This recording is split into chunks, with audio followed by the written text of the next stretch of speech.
ममता बनर्जी इस्तीफा देने को तैयार नहीं है। ममता बनर्जी अगर नहीं मानती है संविधान, रावण कहता था हम धर्म नहीं मानते, हम राम को राम नहीं मानते, तो क्या असर हुआ? आपके कहने से कोई विधान नहीं बदलेगा, संविधान नहीं बदलेगा। संविधान का अगर सम्मान नहीं करे तो वो व्यक्ति कोई काम का नहीं है। अब धर्म की सरकार है, अधर्म का नाश हुआ है। देखो, विधर्मी लोग अपनी कोर कसर नहीं छोड़ते हैं। वरिष्ठ नेता के पीए को मार दिया गया। सरकार की संज्ञान में सब कुछ है और समय आने पर सब कुछ देखने को हम लोगों को मिलेगा। भारतीय जनता पार्टी की विभूति को देख करके उसको सहन नहीं हो रहा है और भारतीय संविधान को अपने पैरों तले रौंदे जा रही। टीएमसी के कार्यालयों पर कई जगह रेड पड़ी तो बहुत जगह बम मिले, शस्त्र मिले। ममता सरकार को उखाड़ के फेंक देना चाहिए। देश के दिल मध्य प्रदेश की धार्मिक नगरी उज्जैन में लाखों करोड़ों भक्त आते हैं संतों की शरण में, और संतों की गूंज उठी है कि जिस प्रकार भारत का संविधान कहता है कि जहां पर चुनाव हो, चुनाव में जिस नेता को हार मिलती है उससे इस्तीफा देना ही पड़ता है। ऐसा ही वाकया पश्चिम बंगाल में धर्म की राजनीति करने वाले बीजेपी ने एक तरफा पश्चिम बंगाल में बहुमत हासिल किया, लेकिन उसके बाद भी ममता बनर्जी इस्तीफा देने को तैयार नहीं है। उस पर संत समाज क्या कहता है, क्योंकि लगातार चुनाव के बाद हर दिन वहां पर कहीं ना कहीं हिंसा हो रही है, कई लोगों के आगजनी में कहीं ना कहीं घायल हो रहे हैं, कई लोग मृत हो गए हैं। उसके बाद भी ममता बनर्जी टस से मस नहीं होती है। इस पर संतों का क्या कहना है, हम संतों से बात करते हैं। महाराज जी, जिस प्रकार बीजेपी ने पश्चिम बंगाल में जीत हासिल की है, लेकिन ममता बनर्जी है कि वो इस्तीफा देने को तैयार नहीं, उस पर आपकी क्या प्रतिक्रिया है? देखो, वो इस्तीफा नहीं दे तो उसको पड़ी रहने दो और सरकार बना लेना चाहिए। और संविधान का अगर सम्मान नहीं करे तो वो व्यक्ति कोई काम का नहीं है।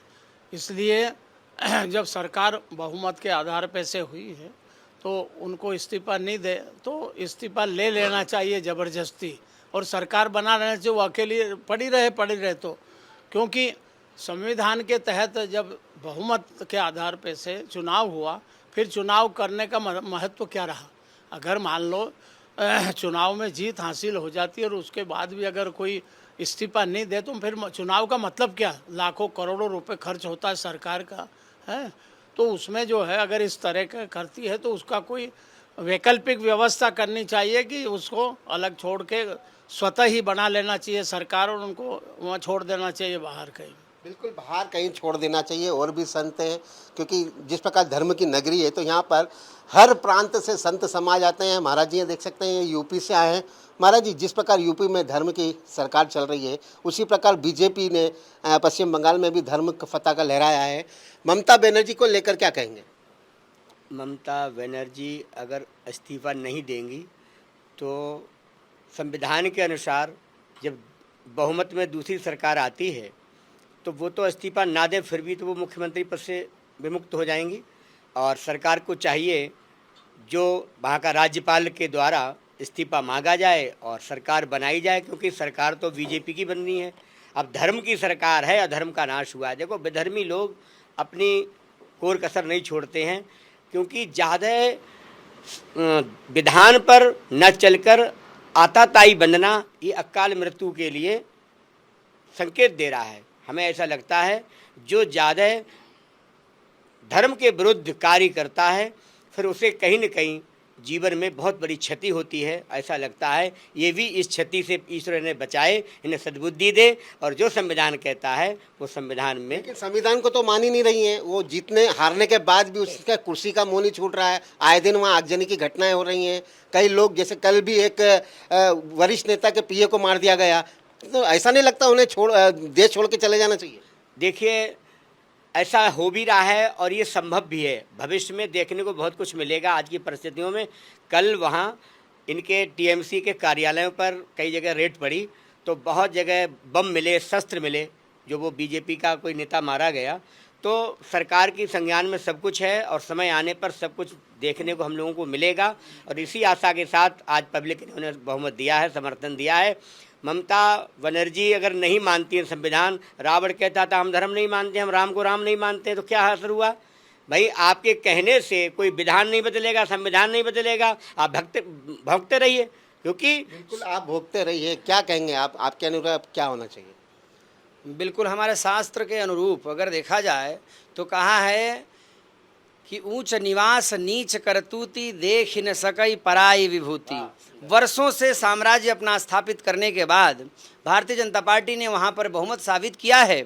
उसके बावजूद भी भारतीय जनता पार्टी का जो एक बहुमत है वो उसको देखा नहीं जा रहा है। इसीलिए हमने उदाहरण दिया कि ऊंच निवास है और करतूती नीच है।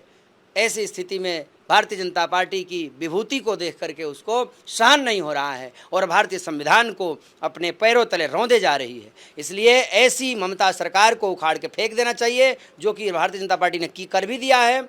और ऐसे लोगों को संवैधानिक रूप से जो दंड हो सके वो कठोर से कठोर दंड दे करके ऐसे लोगों को जेल में बंद कर देना चाहिए। कहीं ना कहीं महाराज जी, जिस प्रकार पश्चिम बंगाल में SIR का विरोध किया था, घुसपैठियों को भी डर लग रहा है कि अब बीजेपी आ गई तो हमें कहीं ना कहीं देश वापस से निकाला ना जाए, तो क्या लग रहा है टोपी राज खत्म होने वाला है? बिल्कुल बिल्कुल हो चुका है। आप देख सकते हैं सोशल मीडिया के माध्यम से, तमाम आपके पत्रकार बंधुओं के माध्यम से, कि लोग लगातार पलायन कर रहे हैं, लगातार पलायन कर रहे हैं, लाखों नहीं करोड़ों की संख्या में भाग रहे हैं और भागना पड़ेगा। जो आप गलत तरीके से भारतीय संविधान के विरुद्ध रह करके, भारत देश में रह करके, भारत का खा करके और भारत को ही विरोध नारा लगाएंगे, भारत के विरोधी काम करेंगे, संविधान विरोधी काम करेंगे, और जो व्यक्ति संविधान विरोधी काम करेगा उसको निश्चित रूप से भारतीय संविधान दंडात्मक कार्रवाई। ऐसे लोगों के लिए संविधान है, और जो संविधान को नहीं मानता है तो राज्यपाल जी के पास उसके विधान है, वो उनके माध्यम से जाए। और अगर नहीं होता है तो सर्वोच्च जो हमारे देश की प्रथम